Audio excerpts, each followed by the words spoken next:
आवाज मीडियाच्या Tasgaon breaking news मध्ये आपलं स्वागत। मी सीमा काळे। तासगाव तालुक्यातील मनेराजुरी येथील मोहन बाळू राजमाने यास चेक न वटल्या प्रकरणी 8 महिने तुरुंगवास व 60,000 रुपये दंडाची शिक्षा सुनावली। या प्रकरणी फिर्यादी तोडकर यांच्या वतीने ॲडव्होकेट अविनाश शिंदे यांनी काम पाहिले। तासगाव येथील सांगली नाक्याजवळ रस्त्यावरील कचरा व नारळाचे फड यावरून मोटरसायकल घसरून महिला जागीच ठार। स्वच्छता ठेकेदाराने कचरा व फड न उचलल्यामुळे सदरचा अपघात झाला असल्याचा नागरिकांचा आरोप। ठेकेदारही या प्रकरणी अडचणीत येण्याची शक्यता आहे।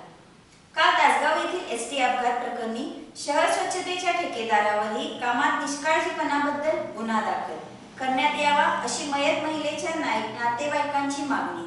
याबाबत कायदेशीर कारवाई करण्याच्या तयारीत नातेवाईक।